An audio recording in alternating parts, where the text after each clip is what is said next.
Hey guys, welcome back. Okay, first off, real quick, let me just apologize for the slight delay on this video. My new PC arrived the other day and I've been taking some time to just get it all set up. This is, in fact, my Infinite PC. The specs are on screen if you're interested. And now that I've got so much raw power, I'm going to be streaming regularly over on Twitch again. Twitch.tv/HiddenXperia, so make sure you go and follow me over there. But let's cut to the chase, because today, my friends, we actually have a fair amount of Infinite news to cover for once. Firstly, The Banished. So a little recap real quick. For years, I have been absolutely adamant they wouldn't be in Halo Infinite. I even went as far as to make a video explaining why. The too long don't watch of that video is basically they are kind of story locked to the arc and there's no foreseeable way to resolve that. Also, I thought. Then, a few months ago, Shadows of Reach got announced, which, again, I made a video about.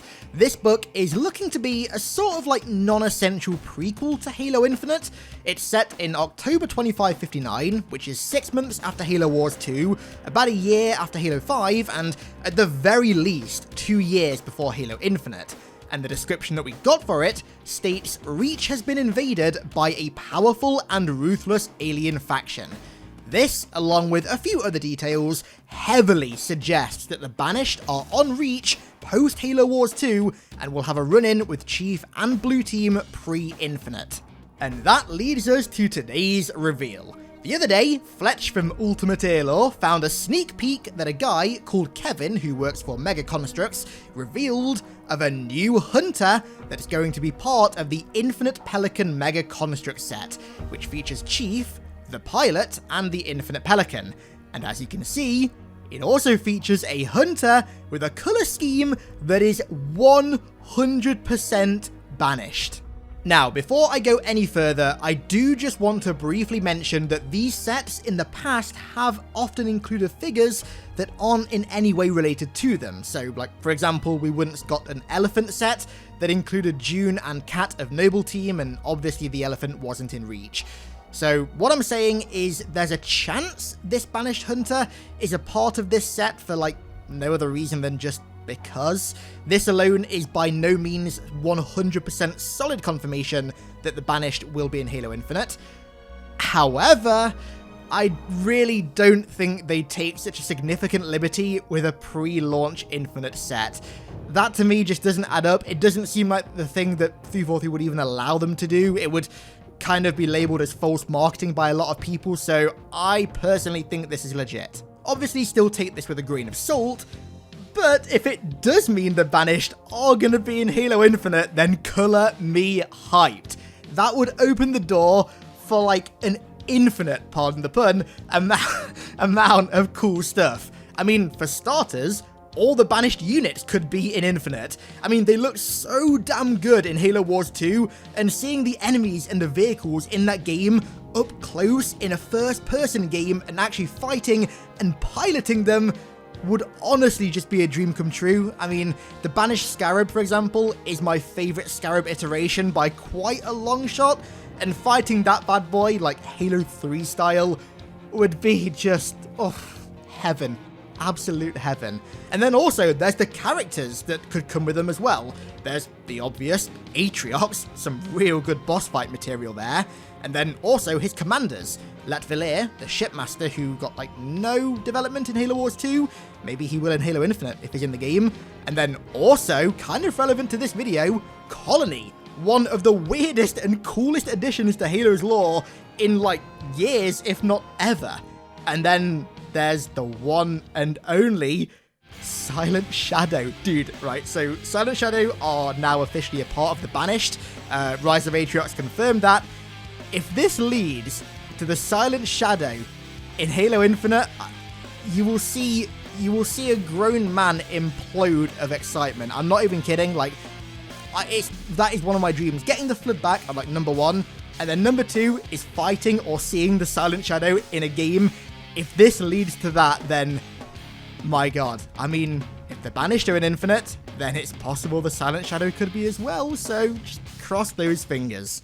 However, I will say that as potentially exciting as all of this is, it does annoy me that we're getting all of this information from a toy reveal, not a trailer, or not by piecing together evidence from teasers or a viral marketing campaign or an alternate reality game like Hunt the Signal or I Love Bees or Iris.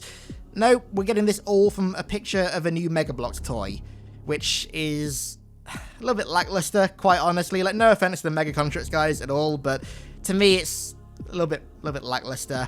We need the marketing to start ASAP, quite honestly, but I actually do have some information about that later on in the video, so stick around. Next, we have a leak. Now, as per usual with any leak that I cover, take it with a grain of salt. Except this time, take it with an extreme grain of salt, because this is a leak from 4chan. So, yeah. However, the reason that I'm covering it today is that some of the details in this leak line up with what other reputable Xbox leakers and insiders have been saying recently, and it was posted a few days before any of them said it, so considering it's a 4chan leak, I actually do think this could be legit. So, what does it say? Halo Infinite has a huge open world you can explore, yet the story missions themselves are linear to still be able to progress through the story in a more classic way. Optional exploration. It's a much more ambitious campaign this time around, not your usual 6 to 9 hours Halo campaign. They are doing one very bold move for multiplayer, which will surprise people, but this move has the potential to bring Halo multiplayer back among the top played games on Xbox. So, very interesting. Firstly, open world, but also with linear story missions to allow us to progress through the story in a more classic way, sounds absolutely perfect to me. We've heard rumours since Infinite was pretty much announced that it's an open world game, and we've had a few leaks in the past that suggest that it might be, and although the prospect of an open world Halo game had me intrigued, I was always kind of hating the idea of not being able to just go to a menu, select a mission, and play said mission.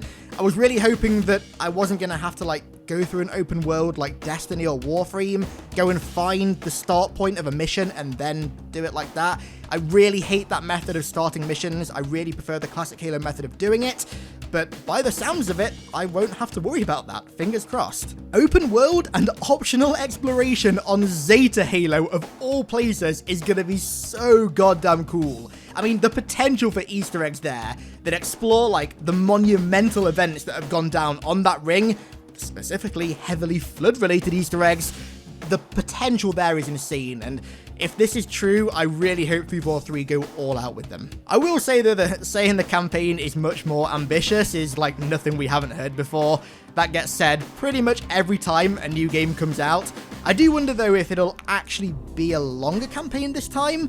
I mean, if it's partly open world, then it's bound to be longer, because with open world comes stuff like side quests and, like the leaker said, exploration. The leaker's strong words about multiplayer and a move 343 are making with it that has the potential to bring it back to the top, however, is interesting. Now, again, I will say this is nothing we haven't heard before, but there's just something about the way it's said here that has me really intrigued. It makes me think that it's something more than just a new game mode or feature or something. The only things that I can think of right now is maybe they've managed to create both a fully classic and also fully modern version of multiplayer to really appeal to both crowds, both completely separated and functioning as kind of standalone entities that don't overlap or damage each other. Maybe that's it, or maybe it's something like a free-to-play element to the multiplayer or something.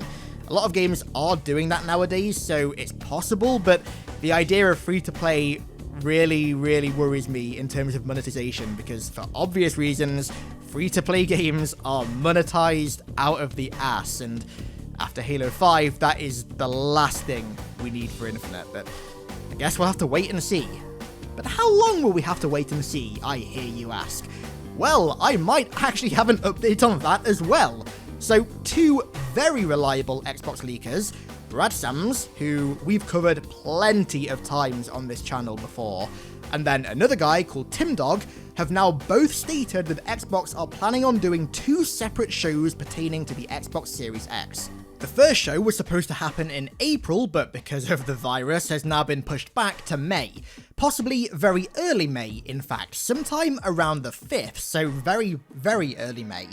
Now this event is going to be focused specifically on the Xbox Series X hardware and what it's capable of, and to show that off, games like Hellblade 2 and apparently a Fable reboot have been mentioned as games that they're going to debut on the hardware. Now Halo wasn't mentioned, but Hellblade and Fable were the only two games mentioned, so I would be very surprised if that's all they show, and at the same time, I'd be very surprised if Infinite wasn't shown in some capacity at this event. The second show is then going to be in either June or July, and will basically be what they were going to show at E3, and so is going to focus mainly on games, during which Infinite is more than guaranteed to be shown in abundance. Now, before we discuss this, I do just want to briefly say that 4chan leak, which was posted a day before these leaks as well, also mentioned exactly what they said, that there was going to be a show in May that was going to be more like a console reveal event, and then one in June that's packed with games, so this leak just adds more credence to that 4chan one. But yeah, by the looks of it, May, early May, is when we're going to start seeing more Infinite news, finally. Not only are these leakers valid in and of themselves, but they also corroborate each other, which makes what they're saying even more believable. So, at this point, thankfully, I have no doubt that it's true. As to what we'll see in the May show, however, well, it's a hardware show, not a game-focused show, so I wouldn't expect any huge reveals. We might get some in-game screenshots to show off what the hardware can do, maybe something like that. At the least, I think we'll get some new in-engine footage or something. The June-July show, however, is likely when we're going to get the biggest Infinite news drop. Now, if I had to go out on a limb and just predict what we'd get, I'd say that at the very least we'll get a gameplay reveal, campaign details, flighting information, and maybe a release date? I'm not sure about that, honestly. It's been so long since we last had a new Halo game that I've kind of forgotten when they announced release dates. Maybe it's E3, maybe it's later, I don't know.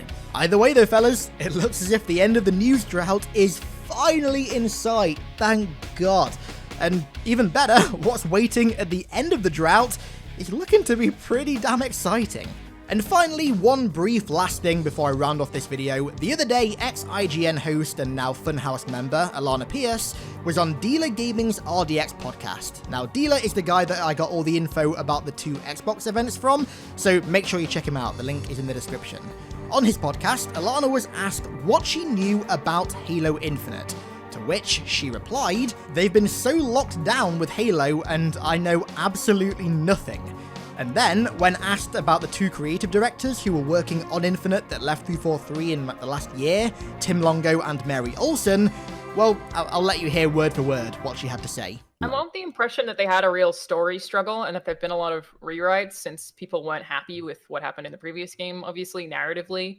The impression I get there is really just that one creative director had a particular vision that they were honing in on in terms of where the story was going, and then they had to really remake the whole thing kind of from the ground up to give the audience what they want, which sounds promising to me.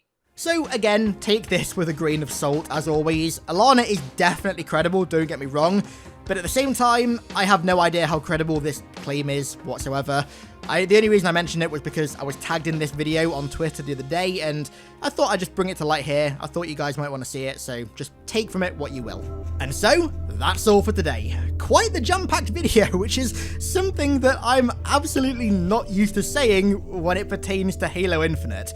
That said though, thank God official Infinite news is actually on the horizon now. The idea of having an open world yet also linear Halo game on Zeta Halo featuring the Banished sounds absolutely nutworthy, to be quite honest. Whether it's true or not though, we won't know until stuff gets announced, but holy shit dude, I really, really, really hope that it is. Let me know your thoughts down below in the comments on all this new Infinite news. From Banished to campaign styles to announcement dates, there's a lot to talk about. So I want to give a huge thank you to all of my patrons for the continued support over there as per usual. And thank you all so much for watching, I really do appreciate it. Don't forget to go and follow the Twitch, that's twitch.tv/hiddenxperia, and I'll catch you all in the next one.